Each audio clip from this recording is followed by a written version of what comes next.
एक औपचारिक पत्र होता है और एक अनौपचारिक पत्र होता है, ठीक है, औपचारिक और अनौपचारिक। औपचारिक मतलब समझ गए तुम, फॉर्मल लेटर होता है, जो मैंने बताया था पूरे के पूरे क्या है, सरकारी। सरकारी मतलब कि पूरे सरकारी पत्र होते हैं बेसिकली, ये सरकारी पत्र कहते हैं इसको, कि प्रधानाचार्य को प्रार्थना पत्र लिखो, इसको लिखो, विद्यालय में लिखो, जिला शिक्षा अधिकारी को लिखो, उसको लिखो, वो लिखो, है ना, सारे के सारे उसके अंदर आते हैं, ठीक है। और अनौपचारिक को किसे कहते हैं बेटा, अपन जैसे मान लो रिश्तेदारों को लिखना है, रिश्तेदार को लिखना है, उसमें अनौपचारिक आता है, ठीक है। तो फॉर्मल ये हो जाता अपना फॉर्मल, और ये हो जाता अपना इनफॉर्मल।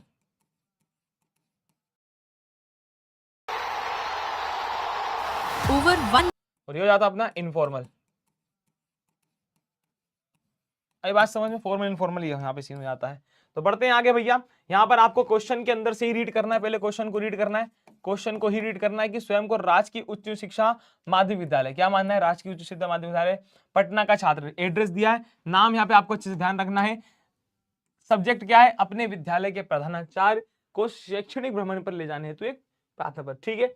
यहाँ पर ने सेम टू सेम लिख दिया, प्रार्थना पत्र परिचय महोदय, ये पूरा का पूरा कहां से मिला, क्वेश्चन से मिला, यहाँ से यहाँ तक का कहां से मिला अपने को, पूरा क्वेश्चन के अंदर से मिला, ठीक है। राजकीय उच्च माध्यमिक शिक्षा विद्यालय पटना शैक्षणिक भवन के संदर्भ में, ये पूरा का पूरा कहां से चेपना है, क्वेश्चन में से ही चेपना है ना। मैं नायक नहीं खलनायिका हूं, वाह वाह वाह वाह वाह।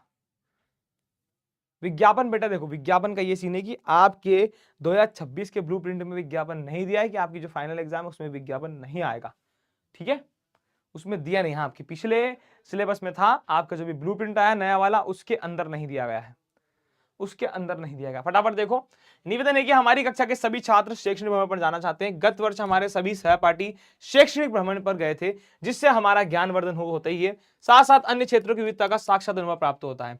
हम इस बार आगरा, मथुरा, वृंदावन का भ्रमण करना चाहते हैं। देखो, अनुग्रह कर रहे हैं उनको जाने के लिए, कक्षा अध्यापक व्यायाम जैसे शिक्षक का मार्गदर्शन हमें प्राप्त है।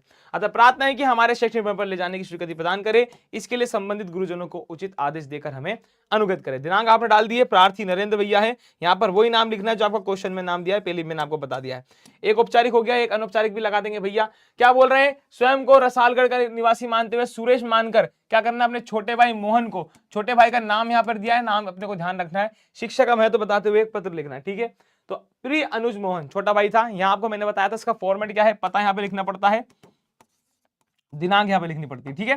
तो यहाँ बताया कि कल ही तुम्हारा पत्र प्राप्त हुआ, समाचार अवगत हुए, तुम्हारी अर्धवार्षिक परीक्षा का परिणाम को देखकर ज्ञात हुआ कि तुम पढ़ाई में अभी भी बहुत अच्छे नहीं हो रहे हो, तुम पढ़ाई में भी बहुत अच्छे नहीं हो रहे हो। तो परीक्षा के समय तुम्हारा स्वास्थ्य भी ठीक नहीं था, 3 महीने बाद तुम्हारी बोर्ड परीक्षाएं भी है, अतः स्वास्थ्य के साथ साथ अध्ययन पर विशेष ध्यान देना होगा।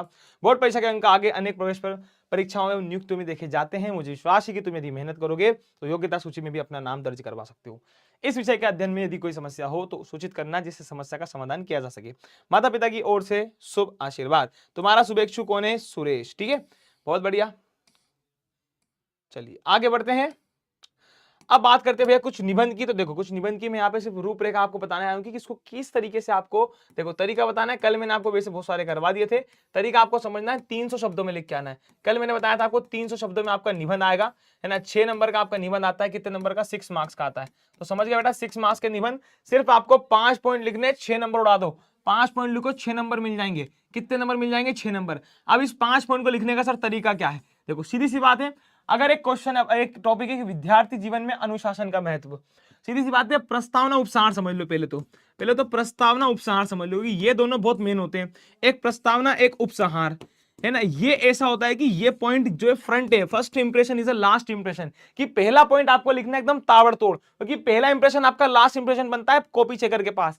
तो आपने अगर पहले पॉइंट में एकदम धमाकेदार लिख दिया, ज्यादा बड़ा नहीं लिखना है, बड़ा इज नॉट धमाकेदार, कितने 5 से 6 लाइन में लिखो इसको, 5 से 6 लाइन में लिख के इसको बहुत ही तगड़ा। जैसे पूछा कि विद्यार्थी जीवन में अनुशासन का महत्व क्या होता है, तो अनुशासन, पहले अनुशासन बताओ कि अनुशासन एक कला है जो हमारे भविष्य को या फिर जो हमारे जीवन को बेहतर बनाने में सहायक है ना। अनुशासन सिर्फ विद्यार्थी नहीं, हर एक के जीवन में होना चाहिए, ठीक है। तो ये आप यहाँ पे थोड़ा सा इसका 5-6 लाइन में इंट्रोडक्शन दोगे, है ना, और इसके बाद कहीं से रेफरेंस लेके आपने पढ़ा होगा, उसका आप क्या करोगे, इसका इंट्रोडक्शन दोगे अच्छे से।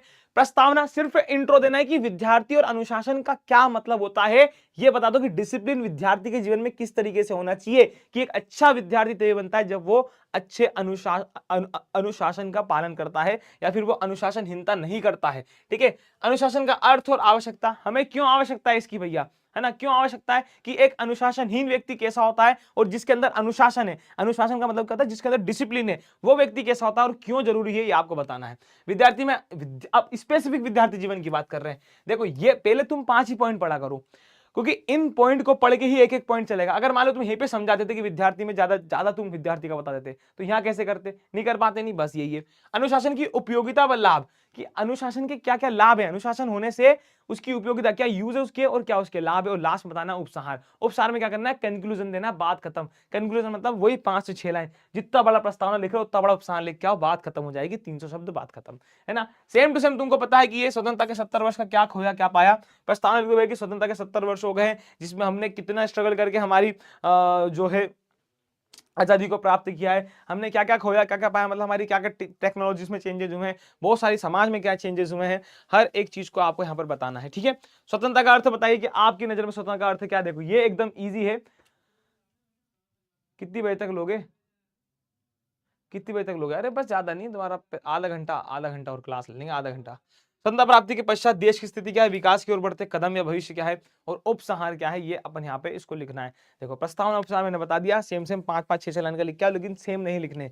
हाँ मैं मानता हूं कि निबंध में कभी आप तुम दूसरा देख लोगे, मतलब कोई का दूसरा आपने टॉपिक देख लिया निबंध का, तो आप बहुत चक्के हो जाते हो कि अरे यार ये क्या है, कुछ नहीं है। अगर नहीं याद आ रहा है, थोड़ा बहुत मन से स्क्रिप्ट लिख के आओ, मन से स्क्रिप्ट लिख के आओ, लेकिन ये नहीं है कि आप लोग सीधे सीधे गाने लिख के आ रहे हो, गाने नहीं लिख के आने हैं, ठीक है। ये बात ध्यान रखना। आपको इस टॉपिक के, जैसे इन्होंने पूछा है विकास की ओर बढ़ते कदम तथा भविष्य, अब मान लो ये वाला पॉइंट आपको नहीं क्लिक कर रहा है, क्या करोगे, इसका मैं आपको एक ट्रिक बताता हूं, इसका मैं आपको एक तरीका बताता हूं मेरे भाई, कि इसको क्या करना है। पहले समझो विकास काय का बोल रहा है, भारत का, उसके अंदर बढ़ते कदम क्या और भविष्य कैसा भारत का, कि भारत ने अभी तक क्या क्या खोज कर ली भैया, इसके आसपास सोचो कि विकास एक देश का कैसे हो सकता है, उसकी अच्छी एजुकेशन से हो सकता है, उसकी अच्छी मिलिट्री से हो सकता है ना, ये विकास होता है ना, उसकी अच्छी हॉस्पिटल जो अपनी मेडिकल फैसिलिटीज है उससे अच्छा हो सकता है। तो बस ये 3-4 पॉइंट के इर्द गिर्द अपने पॉइंट को घुमाते रहो, और कम से कम 5 से 6 लाइन, 6 ना, ये अपना आ गया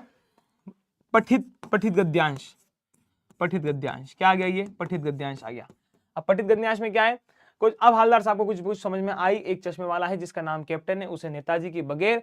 देखो अब मैं कहता हूं बेटा, ये जो चीज आएगी ना, ये चीज ऐसी कोई फिक्स नहीं है, फिक्स नहीं है।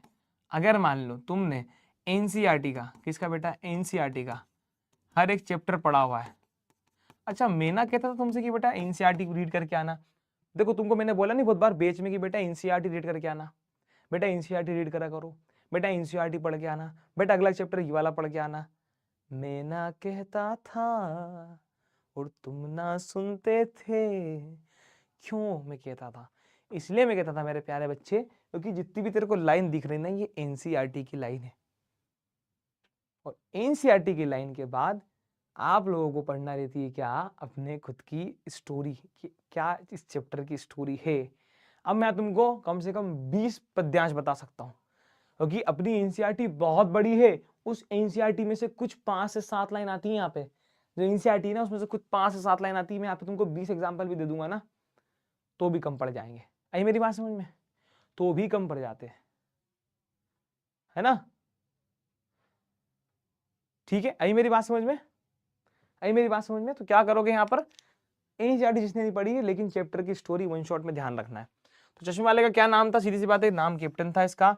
क्या चीज बुरी लगती थी चश्मे वाले को, बिगर नेताजी के बिगर चश्मे वाली चीजें बुरी लगती थी। नेताजी की असुविधा को कैप्टन ने किस प्रकार दूर किया, दूर करने के लिए छोटी सी दुकान में उपलब्ध गिने चुने फ्रेमों में से एक नेताजी की मूर्ति पर फिट कर देता है, इससे उसने दूर करा, ठीक है।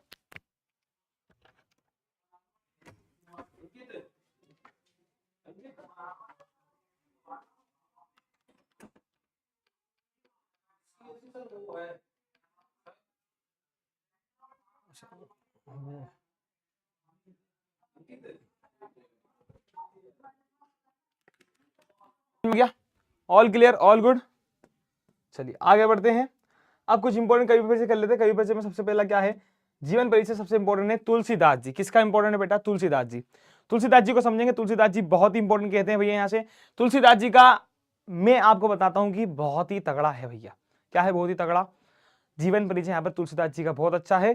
देखो तुलसीदास जी का जन्म जो है उत्तर प्रदेश के बांदा जिले में। ये बेटा Tulsidas ji one of the most important भी आते हैं यहाँ से, बहुत इंपॉर्टेंट है भैया, हमारे हिंदी पूरे हिंदी साहित्य में बहुत ज्यादा इंपॉर्टेंट है। तुम क्या बात कर रहे हो, पूरे हिंदी साहित्य में बहुत ज्यादा इंपॉर्टेंट है। कब इनका जन्म हुआ था, कब इनकी मृत्यु हुई थी, और ये बेटा तुलसीदास जी कुछ ऐसा है कि आपको हर जगह देखने को मिलेगा तुलसीदास जी का जीवन परिचय। और आता ही है तुलसीदास जी बहुत ज्यादा फेमस भी है ना, एकदम चीते ही किए तो तुलसीदास जी को, बिल्कुल भैया, है ना। चलिए, तो तुलसीदास जी का जन्म कहाँ हुआ था, बांदा जिले के राजापुर गांव में 1532 में हुआ इनका जन्म। आप अच्छे ध्यान रखना है कि जन्म कब हुआ, 1532 में इनका जन्म हुआ, आपको ये चीज ध्यान रखना है। साथ साथ उनका जन्म स्थान सोरो जिला एटा भी मानते हैं। तुलसीदास जी का बचपन बहुत ही संघर्षपूर्ण था, तो आपको सबसे पहले तो उसमें क्या याद करना है, सबसे पहले उसमें ये याद करना है बेटा आप लोगों की, इनका सबसे पहले याद करना है आपको बर्थ, कि बर्थ डेट क्या थी, मतलब कि बर्थ सन क्या था। सबसे पहले सन याद करोगे, सन के बाद ही आपका सिस्टम समझ में आएगा आपको, ठीक है। बहुत शानदार, तो आपको सन पहले याद करना है, तो कब हुआ